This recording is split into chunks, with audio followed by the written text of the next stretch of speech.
India changes you. There's a reason why Steve Jobs, the Beatles, and even Martin Luther King Jr.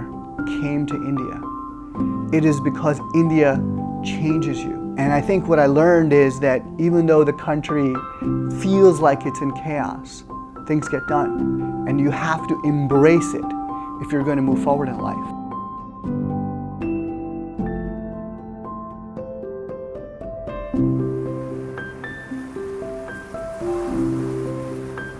I grew up with this idea that there was a formula for life, which was you work hard and you'll succeed. And actually that formula worked for a while.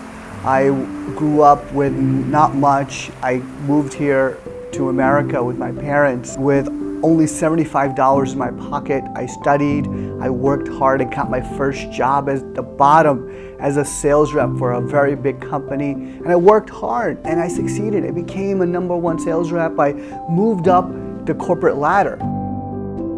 After years of success and fulfillment in my job, in my career, in my life, I found myself stuck. 2007, 2008, the financial crisis, that formula didn't work anymore. I was working hard and I was not finding success. Not only that, I wasn't finding meaning in my life.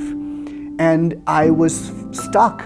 I was stuck because I looked at the future and every path in front of me looked worse than the other. And I was falling down this spiral of anxiety and self-doubt.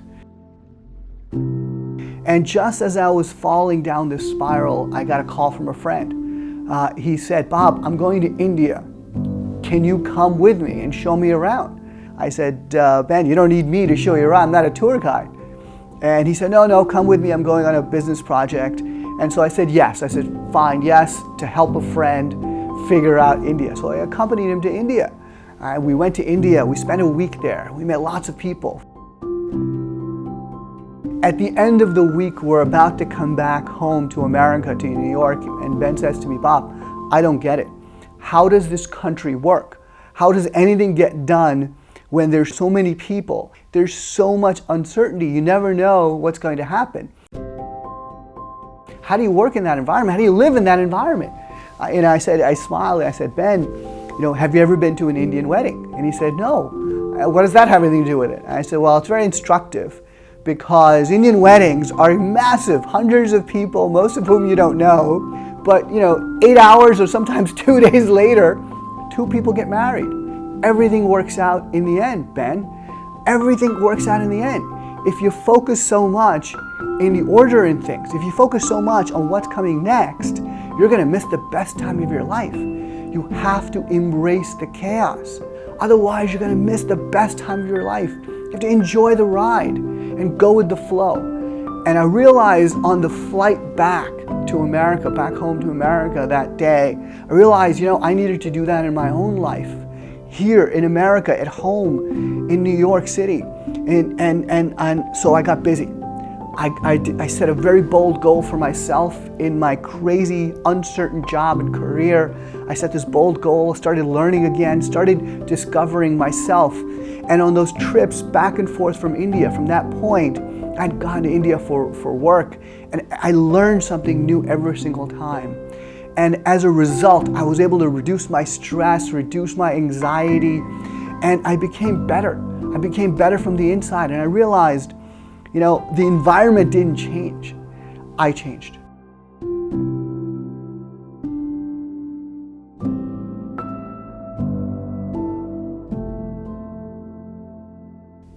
I transformed. I became better. I became happier. I found more meaning in my life. And as a result, my career grew. India transformed me and made me a better person. India made me realize that. India made me realize fundamentally that, the root of so much of our stress and uncertainty, root of so much anxiety in all the change we face in our jobs, in our careers, in our lives, is this idea that we have control. The reality is, and what India taught me, was that we have no control. We can't control our boss. We can't control our customers. I have a tough time controlling my kids. To think we can control life, we can't. We have no control. And so what we have to do, and what I learned to do, what India taught me to do, was to let go. Let go of this idea that I can control all these things, because I couldn't. We can't. What we can control, and this is the good news I learned, is that the only thing I can control is my thoughts, my words, and my actions. What I do every single day.